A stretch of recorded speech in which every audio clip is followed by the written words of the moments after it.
नमस्कार दोस्तों, आप सभी का स्वागत है रिवीजन टाइम यूट्यूब चैनल पे। हम लूसेंट की इंडियन पॉलिटी को यहाँ पे डिस्कस कर रहे हैं। टॉपिक है 43 पंचायती राज व्यवस्था। इसी के साथ ही हमारा जो पॉलिटी के सारे टॉपिक यहाँ पे कवर हो जाते हैं। पहला क्वेश्चन है, भारतीय संविधान के किस भाग में पंचायती राज से संबंधित प्रावधान है? तो उसका सही आंसर जो आ जाएगा भाग 9 के अंदर।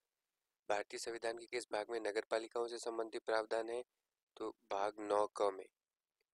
भारतीय संविधान के किस भाग में ग्राम पंचायतों की स्थापना की बात कही की गई है? तो आ जाएगा भाग 4 में। भारतीय संविधान के निम्नलिखित अनुच्छेदों में से कौन सा अनुच्छेद राज्य के सरकारों को ग्राम पंचायतों को संगठित करने का निर्देश देता है? तो आ जाएगा अनुच्छेद नंबर 40 में। 73वां संवैधानिक संशोधन जो आता है किससे संबंधित है? पंचायती राज से।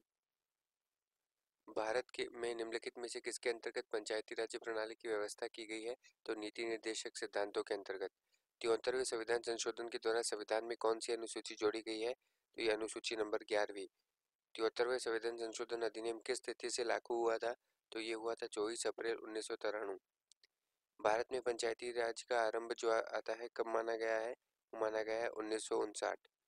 स्थानीय ग्रामीण शासन के रूप में पंचायती राज प्रणाली की सर्वप्रथम कहाँ पे पद्धति अपनाई गई थी? तो सबसे पहले राजस्थान के नागौर में अपनाई गई थी और फिर आंध्र प्रदेश में अपनाई गई थी। ठीक है। लोकतांत्रिक विकेंद्रीकरण की योजना को प्रस्तुत करने वाली जो समिति आती है वो समिति कौन सी है? तो समिति का नाम है बलवंत राय मेहता समिति। भारत में पंचायती राज्य की त्रिस्तरीय व्यवस्था का अनुमोदन किस समिति के द्वारा किया गया था? तो ये व्यवस्था बलवंत राय मेहता की राय मेहता समिति के द्वारा किया गया था। पंचायती राज व्यवस्था में स्थानीय स्वशासन की व्यवस्था कैसी होती है? तो स्थानीय स्वशासन ग्राम, ब्लॉक, जिला स्तर पर तीन स्तरीय व्यवस्था है। पंचायती राज संगठन के 2 स्तर का सुझाव किसने दिया था? वो दिया था अशोक मेहता समिति ने।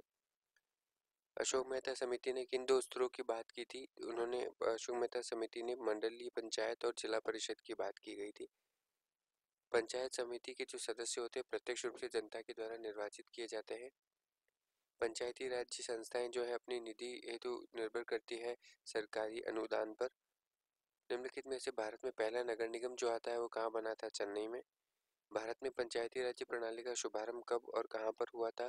तो ये 2 अक्टूबर को 1959 को नागौर में हुआ था।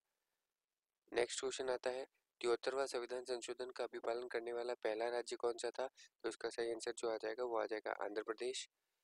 भारत की पंचायती राज व्यवस्था का वास्तुकार यानी शिल्पी किसे माना जाता है?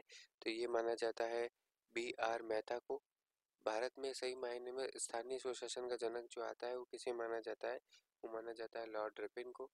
भारत में प्रत्यक्ष लोकतंत्र का उदाहरण जो आता है वो क्या है? तो आता है ग्राम सभा प्रत्यक्ष लोकतंत्र का उदाहरण है। इसी तरीके से ये टॉपिक यहीं समाप्त होता है। आप सभी का यहाँ तक बनाने के लिए